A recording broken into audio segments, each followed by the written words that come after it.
upset there. Okay, interesting. You and I are thinking similarly, but in a different direction. Ryan, what you got? I feel like this is that kind of election where afterwards it will look so obvious in hindsight. It always does. That no matter who wins, well, obviously that's why that happened.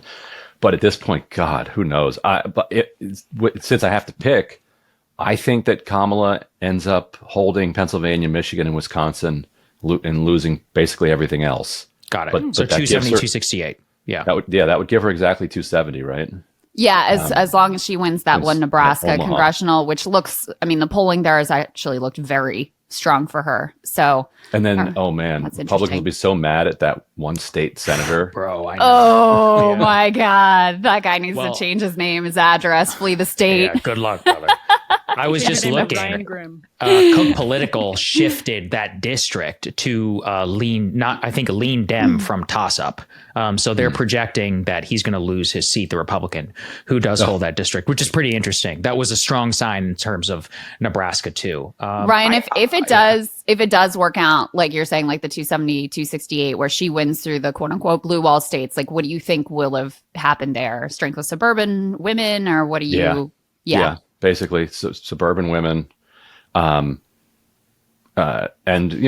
Democrats are still getting high 80s with the black vote, and so even though they're bottoming out in rural areas, like the suburb, if you have the suburbs, if you're winning the suburbs and you're winning the cities, you can lose rural America. Chris and I were joking on Twitter the other day that Trump relying on men is quite a risky bet.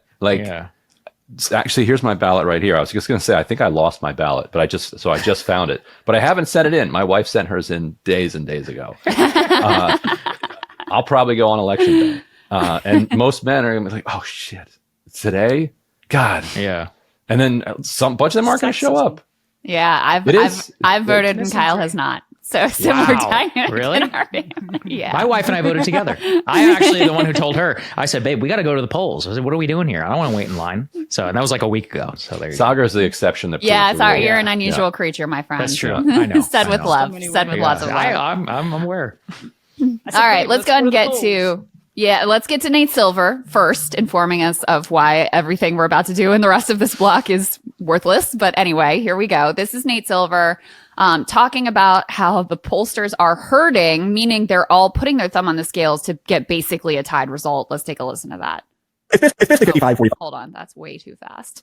Well, it's not too fast for me. Let me slow that down. All right, here we go. Who already have One point speed. Let me get my DMs out of here. All right, here we go. What do we got? Or 54, 45 with a small chance of a tie. It's been a little weird. I mean, look, it's gradually drifted to Trump over actually a fairly long period now. I mean, 2 out of every 3 days, Harris has lost ground in the forecast since roughly early October. It looks like it should stabilize a bit. Maybe I don't think we're going to learn very much in this last week of the polling. In fact, I kind of trust pollsters less. Every time a pollster, every state is just a +1. Every single state's a tie. No, you're fucking hurting. You're cheating. Your numbers aren't all going to come out at exactly 1-point leads when you're sampling 800 people over dozens of surveys. You are lying. You're putting your fucking finger on the scale. I will not name names, but some pollsters are really bad about this. I think you get the gist there. And this is a phenomenon that we've been talking about. And Nate Cohn tweeted out what previous accurate polling looked like back in 2012 when the polls were more accurate, and he was showing like in each state, here's how much of a distribution you got you get someone who was like, it's +5 Barack Obama. Oh, actually Mitt Romney's leading, and the average overall was very close, but you had a lot of variability within that. Now, you guys know, I mean, we're about to look at a ton of polls, most of which are like 49-49. Maybe Kamala's got a point edge. Maybe Trump's got a point edge. And yeah, I think they're terrified. If they say it's 50-50, then they can't be too embarrassed no matter what happens. And these are human beings with incentives, and they do have the ability through making these likely voter model screens to put their thumb on the scales. And yeah, I think they are.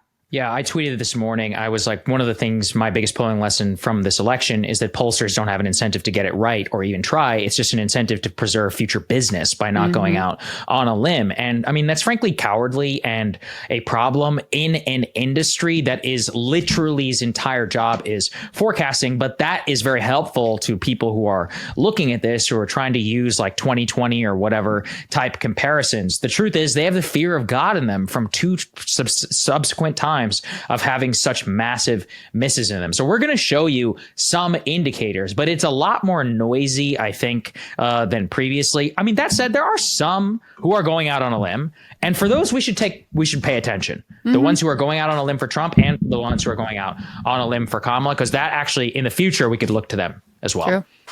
What do y'all think, Ryan and Emily? It feels like a huge waste of everybody's time to and like money. assign all these people to make all these phone calls, have people sit through these surveys, then have analysts go through all the surveys if they're actually just working backwards from their assumption, which is that it's now the way they could all be wrong is, let's say somebody wins a state by 5 points. But then they'll say, well, everybody missed it, so it's not on me. Right. Well, that's it. There's safety in numbers too. Yeah. That's the hurting part. If everyone is saying it's 50-50, then no individual pollster has to be the one that, what was it? Yeah. They said, well, Biden's going to win Wisconsin by 14 points or whatever. 17. No one faces that level of reputational damage. Yes, Welcome exactly to right. Ryan's cat, of course, but Halloween kitty. there are obviously structural problems that have not gone away, meaning you have this like massive tech gap between high propensity boomer voters, and this goes back obviously years. Pollsters have been dealing with this for a long time, and low propensity Zoomer millennial voters who don't have landlines, and they're adopting to the that hasn't gone away. There is no good way to deal with that. Everybody knows that. So I think it's there is some reasonable uncertainty, but I don't disagree with Nate Silver that people are playing a little fast and loose to preserve themselves, and it's also because people have gotten really pissed off about polling. I think we used to, before it became so polarized, it used to be like, okay, well, it's an art, not a science, and now it's just like, man.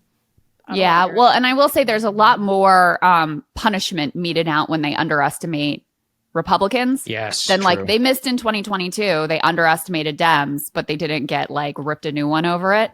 So that creates certain incentives too. And we know because of Nate Cohn's analysis that they have basically tried to kludge, just like we're just going to assume that we're getting some Trump non-voter response. And so we're just going to, sort of kludge a way to bump up his poll numbers. Many of the pollsters are doing that. So we know they've really tried to adjust, but they also could be that they're correct about that they are missing some chunk of Trump voters that they missed in 2016 and missed again in 2020.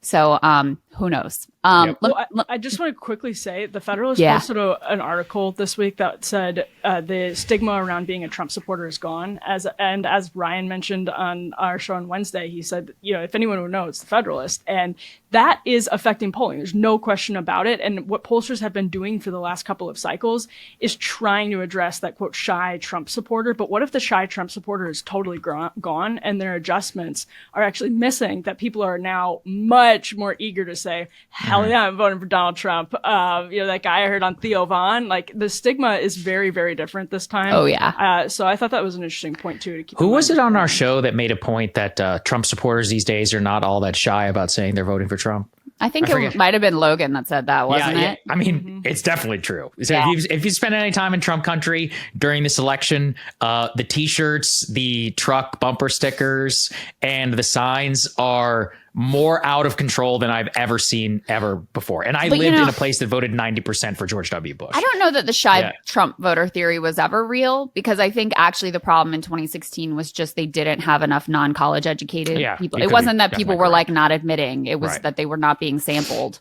properly. But the Democrats have a theory there's a shy Kamala voter, predominantly women whose husbands are voting Trump and they don't want to cause marital distress by admitting they want to vote for Kamala. And they've had a whole ad series that's been very controversial. dedicated to telling women like, don't worry, you still have your choice in the voting booth, blah, blah, blah. I think Julia Roberts voiced one. Yes, she did. Chuck Rocha told me yesterday, actually, on Undercurrents, he was like, no, that's 100% real. He said that they're absolutely seeing it. And that's why they're putting money behind it, which I was totally skeptical of. Maybe. But he's under the impression that's totally real. All right. Well, we're going to find out. How would they know? How will they know after the fact?